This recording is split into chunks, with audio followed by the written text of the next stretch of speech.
Et bonjour à tous, j'espère que vous allez bien. Alors ça va être la petite vidéo fin mai. Je vais vous expliquer un peu ce qui s'est passé, vous montrer l'avancée du mois de mai. J'ai subi encore une fois la grêle. Heureusement pas trop de dégâts. Et c'est parti. Alors là vous pouvez voir les potimarrons. Vous constaterez un petit peu les dégâts de la grêle parce qu'il y a pas mal de feuilles qui sont trouées. Et elles sont jaunâtres. Donc la plupart des plants que vous allez voir sont un petit peu jaunâtres pour la raison en fait, depuis que j'ai planté les semis, depuis le 15 mai, il ne s'est pas passé un jour sans pluie. Donc là on est le 28 mai et bien ça fait juste 2 jours qu'il ne pleut pas, qu'il fait beau temps. Donc d'où la couleur jaunâtre de mes plants. Ici il y a les carottes, donc c'est le seul endroit où j'ai arrosé, parce que c'est le seul endroit qui est bien sec. Donc là on peut les voir, là, les petits traits, là, il faudra dégrossir lorsqu'elles seront un petit peu plus grosses. Ici les betteraves, donc elles ont pas trop avancé. Là j'avais planté des graines tout là, mais je pense que vu qu'il y a eu beaucoup de pluie, les graines ont dû moisir sous la terre, parce qu'en fait il n'y a que 2 petites rangées sur les 5 que j'ai fait qui sont en train de sortir. Donc voilà, c'est vrai que la pluie c'est bien, mais lorsqu'il y en a trop, il y a le risque que les graines moisissent sous terre et ne donnent pas de plants. Bien dommage, donc je devrais encore replanter quelques graines de betterave pour avoir un petit stock pour l'année. Alors ici il y a les poivrons, les aubergines et les tomates que j'ai plantés, donc c'était des semis, hein, donc c'est pour ça qu'ils sont pas mal. Les 3 dernières raies là-bas, ce sont des aubergines, tomates et poivrons aussi, mais plantés en graines. Donc, et je pense qu'il y a le même souci qu'avec les betteraves, c'est que en fait, tellement qu'il y a de pluie, je pense pas qu'il y risque d'y avoir de plantes qui vont sortir. Peut-être quelques-unes, hein, mais je pense que la majorité ont foiré. Et voilà, heureusement qu'il y a les semis pour rattraper le coup. Donc c'est vrai que c'est pas mal d'avoir des semis parce que du coup on commence à planter en février et on les sort qu'à partir de mi-mai, fin mai pour notre région. Donc je perds pas de temps grâce à ça, hein. On peut voir certaines fleurs de tomates qui arrivent, alors que dans des régions on commence déjà à récolter bien sûr, hein. Mais c'est le jeu de la région. Là regardez, vous pouvez voir les dégâts avec les trous, hein, dans certaines feuilles des aubergines, celles qui ont pris le plus cher, hein, parce que c'est elles qui ont le plus de grosses feuilles. Donc voilà, la grêle a fait son travail. Donc on m'a conseillé de couper certaines feuilles qui ont pris trop de dégâts. Donc c'est ce que je vais faire, c'est ça mon sous-peu. Et là, bon, on peut voir les poivrons, il y avait déjà des fleurs, hein, et puis même on peut voir des petits poivrons qui commencent à montrer leur tête. Donc ça c'est cool. Voilà. Pour ce côté-là. Ah oui, pardon. Là, ce que vous pouvez voir aussi, j'ai mis des grilles, en fait c'est des grilles de chantier, hein, que j'ai récupérées. J'avais pu en récupérer 5, là, la 5e elle est là, mais elle n'est pas encore utilisée. Donc en fait je les ai mis en mode tipi, tente, je sais pas comment vous pouvez définir ça. Mais pour 2 raisons, donc une partie au moins les plants pourront monter et je pourrai les attacher sur ces grilles. Et d'autres raisons pour pouvoir en fait mettre du tissu.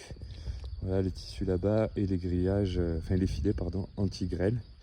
Parce que c'est bon là, il faut que faut que ça arrête cette histoire. On est une région où il y a toujours ce risque tout l'été. Donc voilà, n'ayant pas récupéré assez de grilles, j'ai fait cette petite technique là. Donc c'est pareil, hein, j'étendrai des filets là-dessus. Alors là vous pouvez voir les petites vignes. Seulement le truc c'est que je les ai taillées beaucoup trop tôt. Beaucoup trop tôt, donc elles repartent à peine. Du coup cette année ça va être assez compliqué d'avoir du raisin. Ça m'apprendra à être impatient. Donc là celle-ci je l'ai plantée récemment, donc c'est pour ça qu'elle est assez jolie. Enfin assez jolie. On peut voir qu'elle aussi elle a pris un petit peu les coups de la graine, hein. Donc voilà, donc les vignes, bon ben il va falloir être patient encore une année ou deux pour avoir du raisin. Je pense que je vais pas les tailler pendant quelques temps et on verra bien ce que ça donne. Alors ici, il y a une rangée de framboises tout le long. L'an dernier, elles ont subi l'attaque de la brebis et des ânes. Donc ils sont tout petits. Donc pareil, c'est reparti pour une année d'attente. Je pense que ça sera l'année prochaine qu'on aura assez de framboises pour du moins en manger et peut-être essayer de faire de la confiture. Mais voilà, ça part doucement, doucement. Ici, il y a les autres vignes. Donc celle-là aussi, je l'ai replantée juste cette année, donc c'est pour ça qu'elle est jolie. On peut voir aussi les dégâts de la graine. Hein. Et là, ben voilà, hein, notre vigne, mais elle repart qu'ici. Celle-là, j'ai passé un coup de tondeuse, de rotofil, elle a pris un coup, donc celle-là, je pense qu'elle est foutue. Alors, on peut voir un petit bourgeon là, donc comme quoi c'est assez costaud les vignes. Hein. Et celle-ci aussi. Donc j'ai 7 vignes en tout. Mais voilà, comme j'ai dit, je pense que ça sera à partir de l'année prochaine, voire dans 2 ans. Donc là, tout le long là, j'ai planté des tournesols. Donc là, on peut les voir là, hein. Il faut que je vais un petit peu attendre et je vais les repiquer un par un, bien sûr. Hein. Donc alors les tournesols, c'est juste une année test parce qu'on compte utiliser ce pré là au-dessus pour faire alors soit du tournesol, soit du maïs pour nos poules, histoire de ne plus trop acheter de graines, tout ça pour nos poules. On va essayer d'être autonome à ce niveau-là. On a la chance d'avoir un voisin qui fait du blé, donc on a du blé à moindre coût.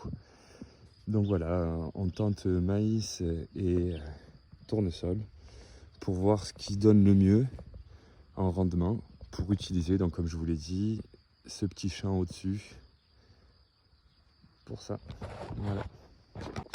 Alors là vous pouvez voir les pommes de terre. Donc, comme j'ai expliqué à la vidéo précédente, donc je l'ai fait en classique, hein, en but. J'ai rebuté il y a quelques jours.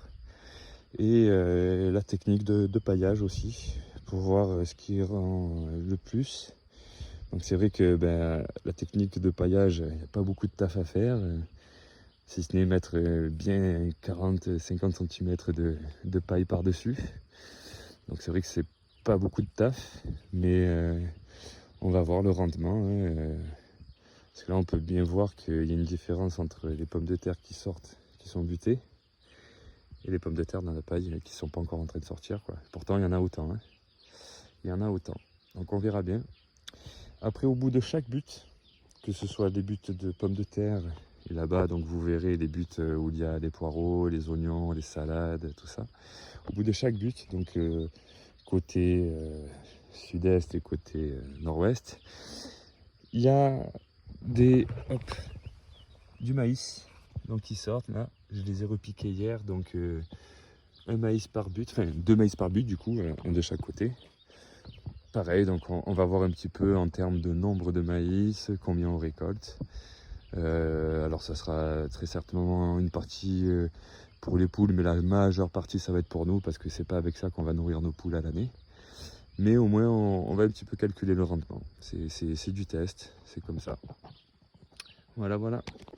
Bon là ici il y a un petit peu de milice, donc j'ai planté des fleurs, donc là des bleuets, mais elles sont là, elles sont en train de sortir. Une fois qu'elles seront bien sorties, je les repiquerai. Tout le long de ce grillage là, je vous avais expliqué la dernière fois, donc on peut voir les murs qui commencent à bien sortir, histoire d'avoir un petit mur de mur. On a mis aussi de la lavande. Et entre chaque lavande, donc des fleurs, donc là des bleuets, là je sais plus ce qu'on a mis. On a mis des fleurs que ce soit comestibles ou des fleurs médicinales, du thym, du romarin. Là comme je vous ai dit, donc on peut voir là chaque but, hein, on peut voir tout le long le maïs qui sort. Ici il y a nos poireaux, ici il y a nos salades. Là, ce sont les oignons, donc vous pouvez voir, hein, il y a vraiment beaucoup plu, donc ils sont tous jaunes.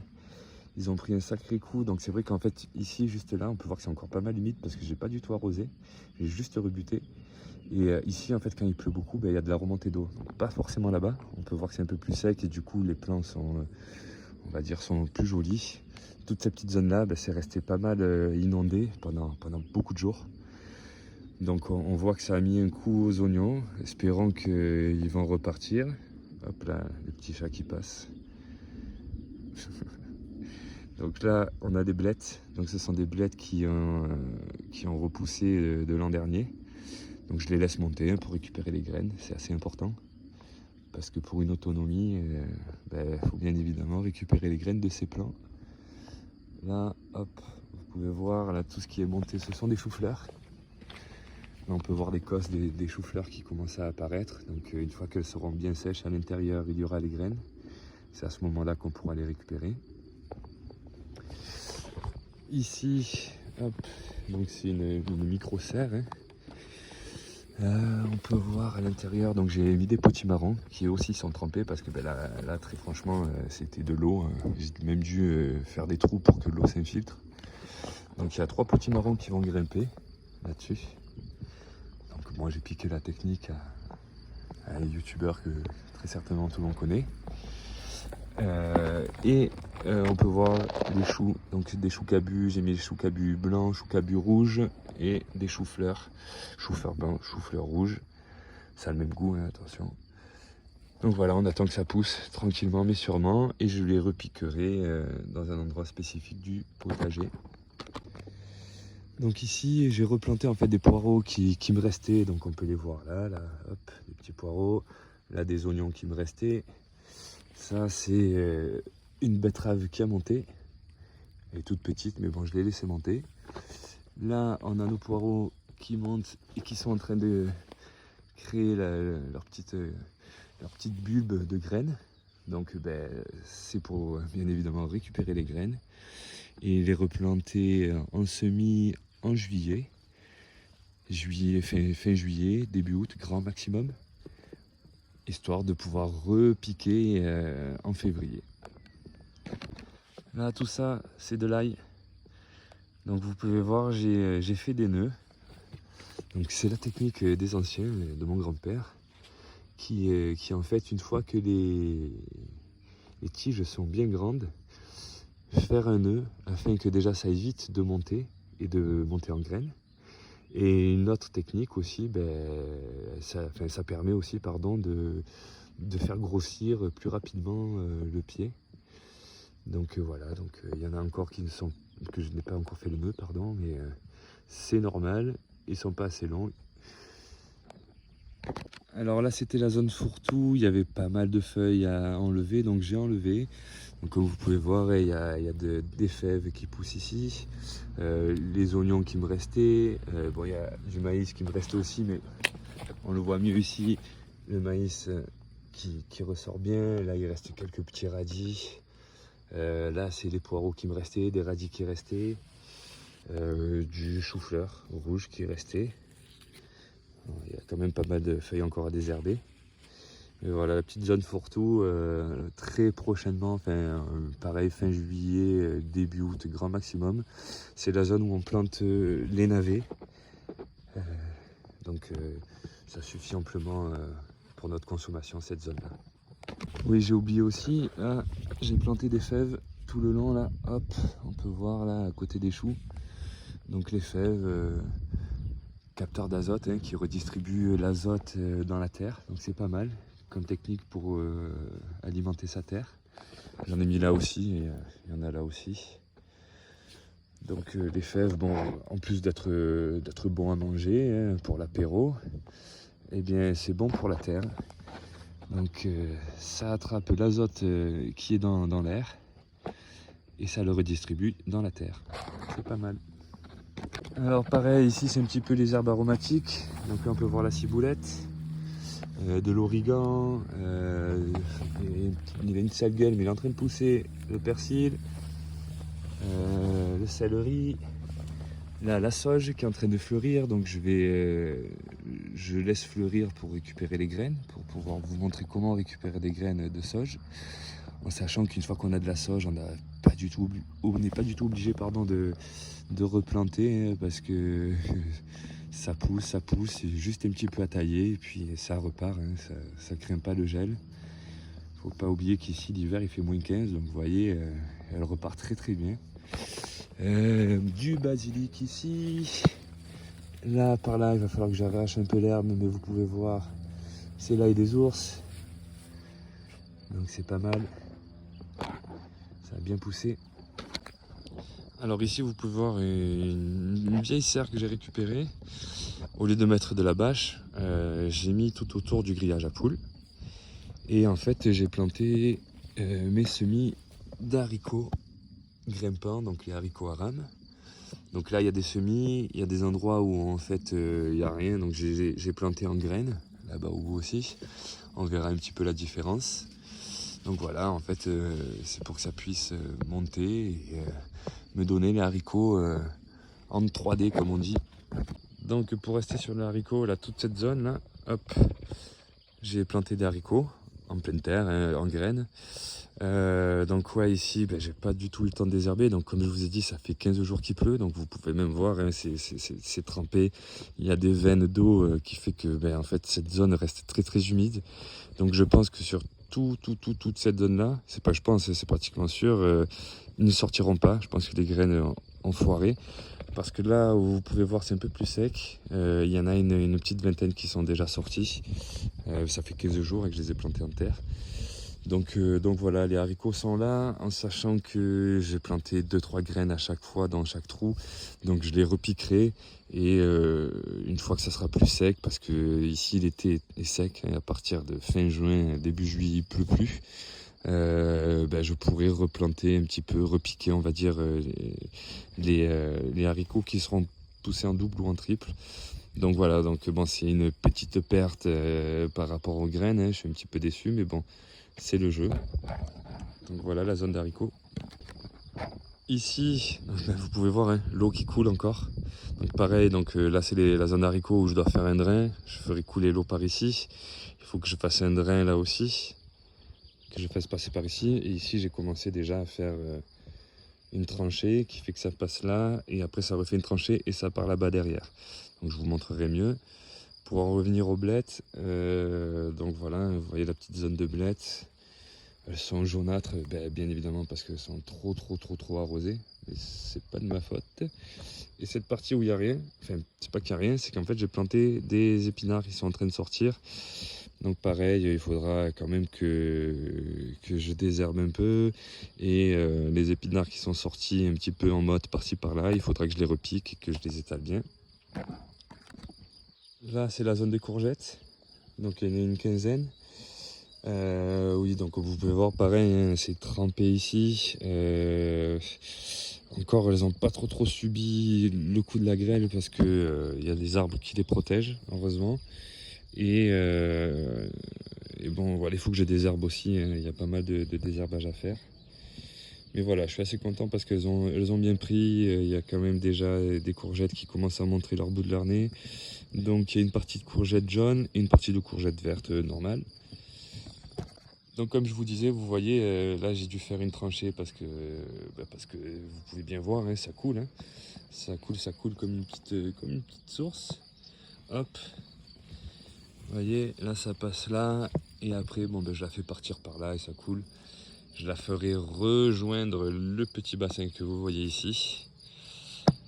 Et donc j'ai du boulot à ce niveau-là. C'est surtout qu'au moins ça permet à mes zones potagères, mes zones de plantation, de plus être inondées, ou de moins d'être moins inondées lors des grosses pluies. Donc comme je vous l'ai dit, ici tout le long je vais faire une tranchée, hop, qui rejoint là-bas. Et au-dessus, en dessous des cuves là, je vais faire une tranchée aussi, qui fera que ça rejoindra, hop, comme ça. Voilà. Maintenant on va aller voir un petit peu les arbres fruitiers. Pour ce qui est des arbres fruitiers, donc tout là je vais vous montrer. Donc ce sont des arbres fruitiers assez jeunes que j'ai replantés. Donc là c'était, c'est toujours, hein, c'est un cerisier, pardon. C'est un cerisier que j'avais récupéré dans les Hautes-Alpes, là, chez mon grand-père. C'est un qui est habitué au gel, tout ça, donc c'est pas mal. Il a bien survécu, il commence à avoir de la gueule. Il a quoi? Il a maintenant 4-5 ans. Je l'avais sur mon balcon quand j'étais encore en ville à Marseille. Donc il s'est bien fait, il s'est bien pris, tant mieux. Après ici, bon, ben, vous pouvez voir, il est tout petit parce qu'il a subi pas mal de dégâts celui-là, donc ça c'est un péché. J'ai pas osé le tailler fin d'hiver là parce que, ben, comme vous pouvez voir, il a pris plusieurs coups, donc entre les ânes et la brebis qui l'ont bouffé. Puis la première année où je suis arrivé ici, je l'avais laissé en pot dans une petite serre. J'ai pas arrosé, donc il avait séché. Je l'ai sorti, je l'avais un petit peu taillé, il avait repris et ben, il a pris le gel de suite après. Donc je pensais qu'il était mort, mais bon, non, c'est un petit survivor. Donc je vais bien le laisser reprendre et je le taillerai d'ici quelques années, je pense. On va le laisser tranquille, on va le laisser bien prendre. Parce qu'il ne faut pas oublier qu'ici, les pêchers, c'est très rare. J'en ai vu qu'un seul qui donne des pêches dans le coin, donc c'est assez rare. On va optimiser tout ça pour qu'il puisse donner. Alors ici, c'est un châtaignier. Donc il est tout jeune, hein, on l'a replanté cet hiver. Donc voilà, ben, on aime bien se faire les châtaignes au feu de bois avec ma femme. Donc on en a planté 2, donc on en a planté un là et un tout là-bas au fond, que je vous montrerai un petit peu plus tard. Alors ici, c'est un noyer. C'est un noyer que j'ai récupéré de mon père. Il avait planté ça il y a une quinzaine d'années en pot à Marseille. Et vu qu'à Marseille c'était beaucoup sec et surtout en pot, il avait des difficultés à bien prendre, ben là on a profité, on l'a planté en pleine terre et puis il est en train de bien prendre. Donc ça fait plaisir pour faire nos petites noix, surtout notre vin de noix. J'en ai un deuxième que j'avais sur mon balcon, là-bas, je vous remontrerai aussi. Il est beaucoup plus petit, mais il a 4 ans, hein, 4-5 ans, donc voilà, donc on a 2 noyers sur le terrain, c'est cool. Donc là c'est notre cerisier, plus petit que l'autre, il a 1 an de moins, hein, je l'ai récupéré 1 an après au même endroit, hein, chez le grand-père dans les Hautes-Alpes. Donc ben, il se fait, hein, il commence à se faire, donc on va laisser ça petit à petit. Donc là c'est le noyer, on peut voir le noyer là-bas, il est noyé dans l'herbe, sans mauvais jeu de mots. Mais voilà, c'est le petit, là, je l'avais sur mon balcon, donc, il prend bien, petit à petit. Et le dernier châtaignier que nous avons ici. Donc ici, là, on a 3 noisetiers. Un autre là à côté du fiston, un autre petit noisetier ici. Pour continuer sur les arbres fruitiers, il y en avait déjà des existants sur le terrain. Donc il y a quoi? Il y a 7-8 cerisiers, 3 poiriers. On en a replanté 2 autres. On a des pruniers, en veux-tu en voilà. En fait, ils sont tous entassés, donc il faut que je taille un petit peu pour pouvoir donner de l'air aux plus jolis. Puis il y a 2 petits pommiers. Donc en termes de pommiers, je pense que c'est le prochain investissement qu'on va faire. On va au moins investir et planter 7-8 pommiers pour en avoir une dizaine. Parce qu'on trouve ça important, on fait notre propre jus de pomme. Donc en ce moment, on a la chance d'avoir des voisins qui nous donnent les pommes de leur poirier. Enfin, si on va bien évidemment les cueillir. Donc grâce à ça, on peut faire notre jus de pomme poire à l'année. Mais on aimerait vraiment avoir les nôtres pour être autonome à ce niveau-là. Puis après aussi, on aimerait investir dans des amandiers. 5-6 amandiers, je pense que ça suffirait. Puis voilà, en termes d'arbres fruitiers, pour l'instant, je pense qu'on est bon pour ça. Donc voilà, la vidéo est finie, j'espère que ça vous a plu. N'hésitez pas à laisser un petit commentaire, un petit pouce bleu en l'air, ça fait toujours plaisir. Allez, je vous souhaite une bonne journée, à plus.